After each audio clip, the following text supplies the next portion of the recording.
असं लहानपणी पोट दुखत असेल, पोट फुगलं असेल, मृत्यू झाला तर आई काय करते? आता ह्या दिवसामध्ये कापा बकरं, कापा कोंबडं, कापा नारळ, थोडा नारळ, कापा लिंबू. का? सैतानाला तुम्हाला समर्पित केलेलं आहे घरच्यांनीच. कळलं? मग नागासारखं डुलतात तिथे. हालेलुया. आवाज पण कमी झाला. Praise God. Hallelujah. Hallelujah. Jesus, Praise hallelujah. God. Jesus. हा वाचा.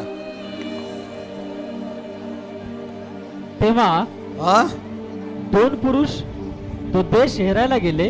हा त्यांना यहोशुवा म्हणाला, हा तुम्ही यहोशुवा म्हणाला, आज या सगळ्या देशाचा मला नष्ट करायचा, देशाला जाळून टाकायचं आहे.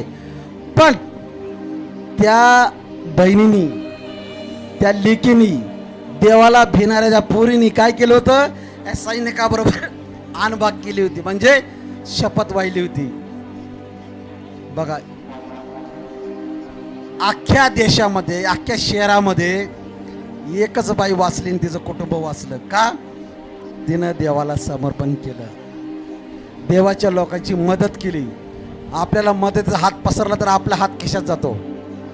आम्ही वाळलाच आहे, कोरडाच आमचा हात आहे.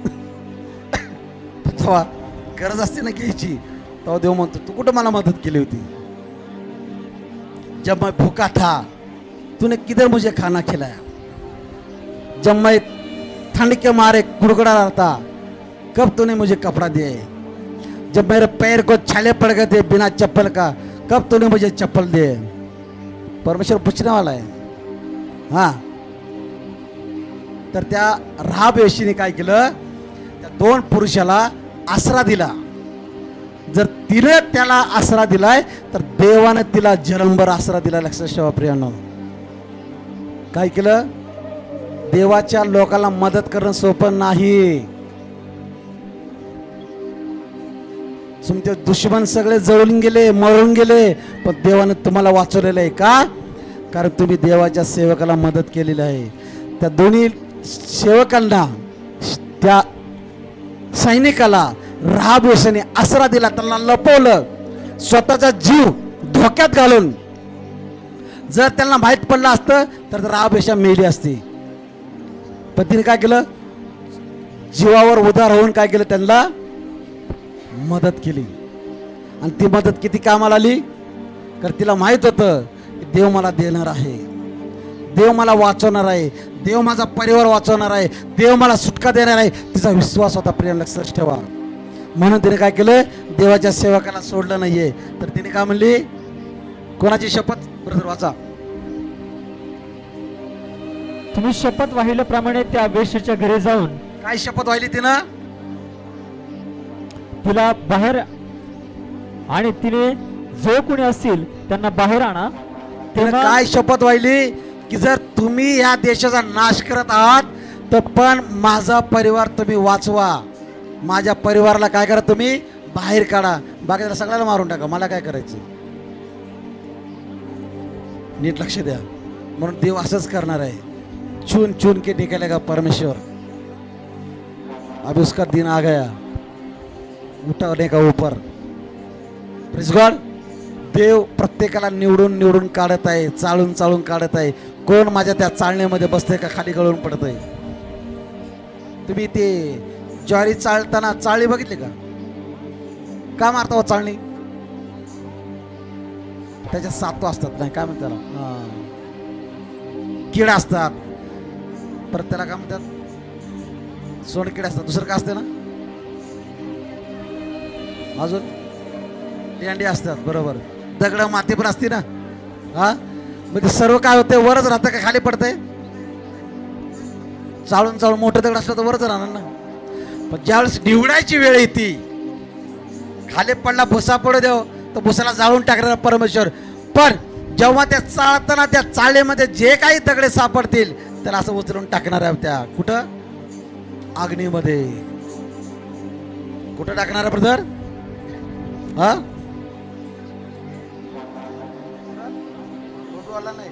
अग्नीमध्ये. हालेलुया.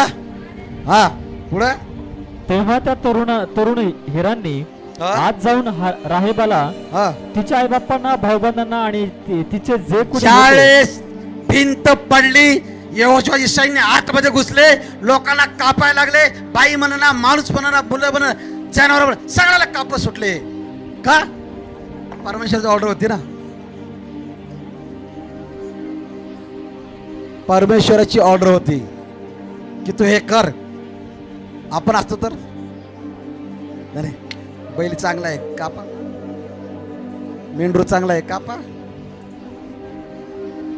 तुझ्याकडे पैसे आहेत, हिला पण लुटा, ते पैसे पण लुटा. मनुष्य स्वभाव. पण त्यांनी काय केलं? देवाची ऑर्डर फॉलो केली. मार, सगळं मार, जे घ्यायचे ते घे, बाकी सगळंच. तिला भीती होती, तिने घाबरली, कारण देवाची मदत केली होती तिनं. म्हणून मदत करायला शिका. काय म्हणत आहे? तर राहाबला शपथ वाहिली आणि ज्या वेळेस त्यांनी लढाई केली. पण प्रियानो, एक लक्षात ठेवा, त्या राहाबाने एक गोष्टी केली त्यांच्या जीवनामध्ये. कारण तिनं त्या दोघांना खिडकीतून बाहेर सोडलं. तिची जे घर होतं ते वेशीवर होतं. वेस माहितीये का? वेस माहितीये का? कारण त्या काळामध्ये वेश्या हे गाव कुसाला ठेवायचे. म्हणजे कुठं? वेशीच्या बाहेर, म्हणजे घरात, गावाच्या बाहेर. पण प्रियानो, तिथे एक मजा होती. जिथं भिंत होती तिथं तिचं घर होतं. म्हणजे भिंतलाच, वेश्याच्या भिंतीलाच काय केलं होतं? घरालाच भिंत बांधली होती. तिथे एक गोष्ट होती की त्या भिंतीला एक खिडकी होती, मजबूत भिंत. तिचं घर कुठं होतं? गावाच्या बाहेर, गाव कसापाशी. तिने काय केलं? ज्या लोकांना तिनं बाहेर सोडलं त्यावेळेस तिने काय केलं? लाल कलरच्या दोरा बांधून त्यांना खाली सोडलं, दिसण्यासाठी लाल कलर. कळलं? ज्यावेळेस लाल कलर त्या लोकांना दिसला त्यावेळेस त्यांनी समजलं की बाबा हेच राहाब वेशीचं घर आहे, ह्याच्याकडे नको जायला, आतमध्ये घुसून मारू. प्रियानो, देव तुमच्यावर दया करत आहे. देव तुम्ही केलेली प्रार्थना ऐकून तुम्हाला जय देणार आहे. प्रियानो, लक्षात ठेवा, तो जो दोर तिने सोडला होता, ते दोर म्हणजे तिची आराधना, तिची प्रार्थना. लक्षात ठेवा, तिने केलेला त्याग, तिने केलेली मदत, देव तुम्हाला मदतीला उभा राहणार आहे. प्रियानो, लक्षात ठेवा. आणि काय म्हणत आहे पुढं? मग ते नगर त्यातील सर्व काही आग लावून जाळले. आग लावून जाळेल. हा, मात्र सोने, रुपे आणि हा? तांब्याची हा. व लोखंडाची पात्रही त्यांनी परमेश्वराच्या घरात भांडारात ठेवली. यहोशवाने राहाब वेश्या, तिच्या बापाचा परिवार, तिचे जे कोणी होते ते सर्व वाचवले. आज तुम्हाला वाचवायची गरज आहे. आज तुम्हाला मदतीची गरज आहे. प्रिय, लक्षात ठेवा, देव तुमच्या जीवनामध्ये मदतीचा हात पुढे करत आहे. लक्षात ठेवा, तुम्हाला आज काय करत आहे? मेले लोकांना उठण्याची गरज आहे. आपण असं मुर्द्यासारखं झोपतो, कारण तुमच्या जीवनामध्ये जे काही संकट आलेले आहेत ते संकट तुमच्यापासून दूर होण्यासाठी.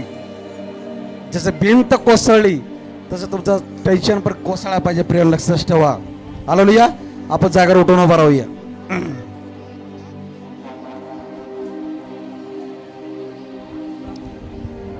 परमेश्वराने उभा केले आहे, परमेश्वराने बांधला आहे, तो कुठलाही मनुष्य पाडू शकत नाही.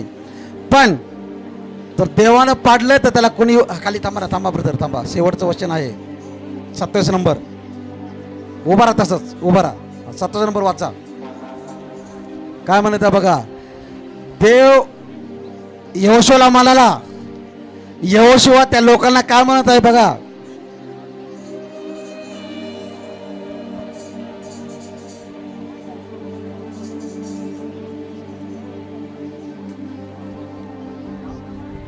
याप्रमाणे 27 नंबर साहेब, शेवटचं वचन. याप्रमाणे परमेश्वर यहोशा बरोबर राहिला हा, आणि त्याची कीर्ती सर्व देशभर पसरली. 28 त्याच्यावर 26. त्या समयी यहोशुआने असा शाप दिला की यहोशुआने शाप दिला. नीट ऐका, यहोशुआने त्या नगराला श्राप दिला. काय श्राप दिला?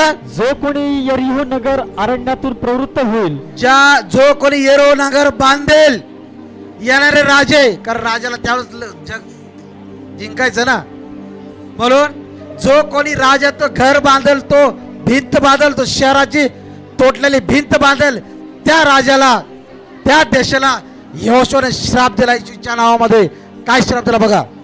जो कोणी यरीहो नगर उभारण्यात प्रवृत्त होईल, जो कोणी येरो नगर उभा करण्याचा प्रयत्न करेल, त्याला परमेश्वर शाप लागेल. परमेश्वराचा श्राप लागेल. त्याचा पाया घालता त्याचे ज्येष्ठ पुत्र मरेल. त्याचा पहिला मुलगा मरेल. जे देवाने सांगितलंय ते हे करू नको, तर बिलकुल करू नका.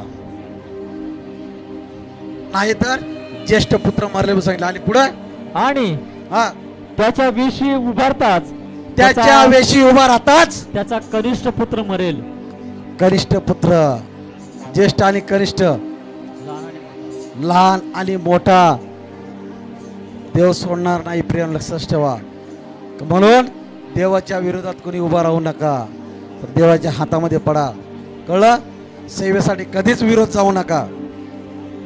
देव तुम्हाला या वचनाद्वारे आशीर्वादित कर. डोळे बंद करा,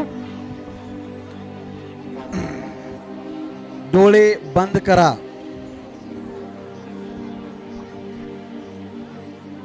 हालेलुया. डोळे बंद करा आणि देवाला म्हणा की प्रभू, जे ऑनलाईन आहे त्या ऑनलाईन साठी मी प्रार्थना करत आहे. आपले डोळे बंद करूया. पवित्र परमेश्वरा, तुझ्या नावाला धन्यवाद देतो. मान बाबा गौरव तुला देतोय माझ्या पित्याला.